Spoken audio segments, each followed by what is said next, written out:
Linaw din. Ngayon, pwede ka gumamit niyan. Pwede rin namang cellphone lang.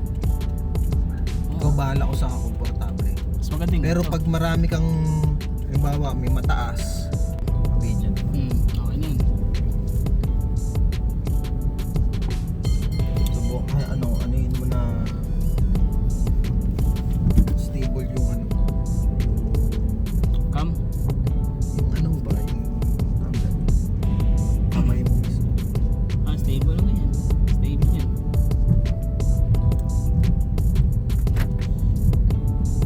Pag lahat, hopefully makuha na mga ganong tingin.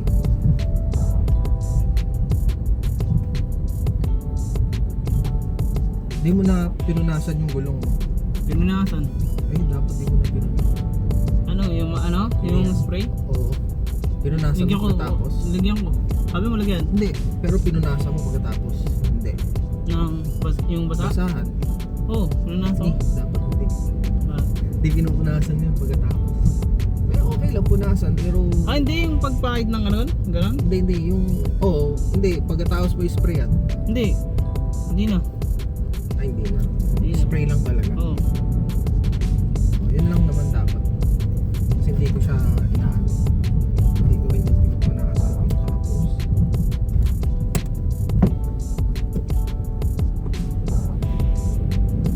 Testing lang yan, practicing mo.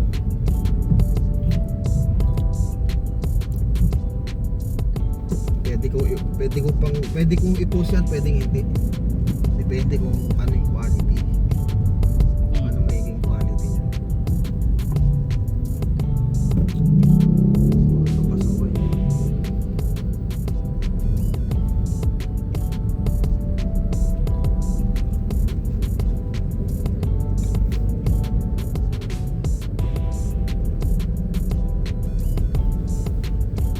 Pwede mo patong sa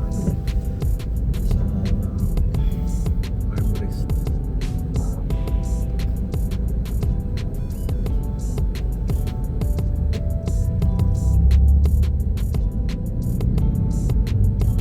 Since Friday ngayon, hindi ko kayang hindi umalis ng bahay. Promise, may times na maboboriwa talaga din sa bahay. Hindi talaga pwedeng hindi ka lumalabas.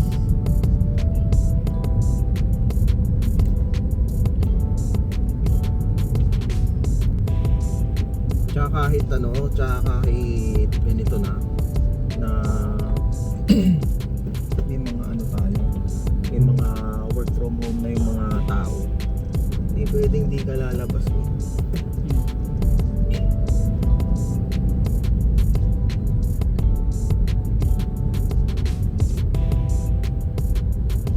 Kasi meron pa rin talagang pera sa labas, may mga diskarte pa rin talaga sa labas. Meron din mga work from home naman, pero both eh. Kaya ako mas may enjoy ko yung balance. May ginagawa ka sa bahay, pero meron kang ginagawa sa labas. Yan ang pinaka-the best.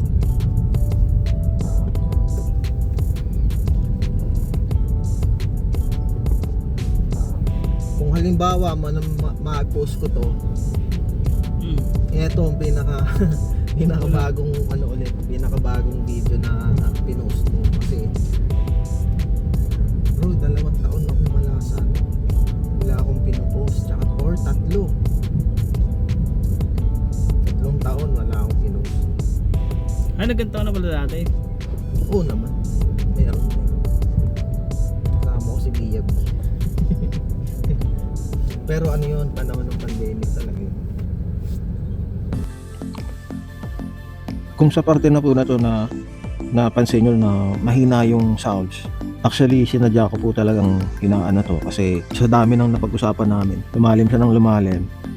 Totoo po yung sinabi ko na 3 taon ako halos walang post sa sobrang dami nangyari. At tingin ko masasabi ko na kung ano man yung typical na nangyari sa isang normal na tao o Pilipino nung panahon ng pandemic, naranasan din po namin. So sobrang dami na nangyari. Siyempre, hindi na natin gustong balikan. At kaya nga tayo gumawa ng mga bagong videos ngayon para makamove on, para makausad sa buhay tsaka sa sitwasyon. Kaya ito nga, napag-usapan din namin. Sa totoo lang, message ko rin sa mga content creator o kaya yung mga nahinto mag-vlogging, malamang sa malamang naranasan nyo rin yung nararanasan namin ngayon, na nahirapan bumalik sa momentum dun sa pag-create ng content, sa pag-iisip ng mga pwedeng i-video o i-vlog.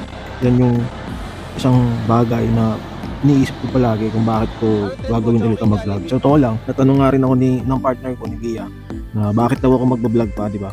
So sabi ko na lang din sa kanya, sabi ko, nakapag-edit tayo ng video, nakapag-edit ako ng video, nakapag-create din ako ng video. May mga gamit pa akong bago ngayon, kaya nangangapa rin ako sa mga ginagamit ko ngayon na tools. Tapos naman na yung gagawin natin. Why not, Kaya, mali mo, pauwi na makita tayo. ni Sabi to na makita niya to, mapanood niya, pag malaki na siya, makita niya maliit pa siya, makita niya yung mga ginagawa natin, makita niya yung ginagawa namin, Kaya ka na.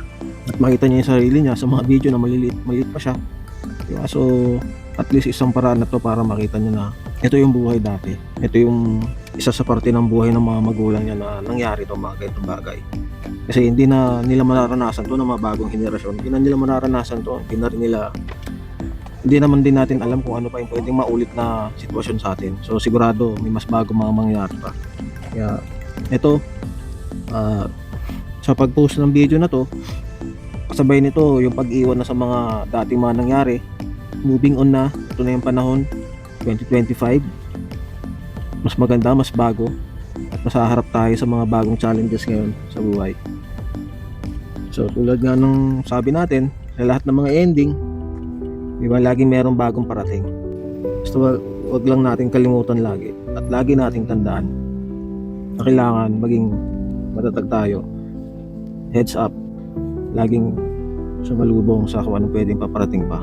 Laging may mga bagong pag-asang parating. Yun lang, hanggang sa susunod na video natin. Abangan ninyo lahat ng mga content natin, lahat ng mga ipopost natin. Salamat.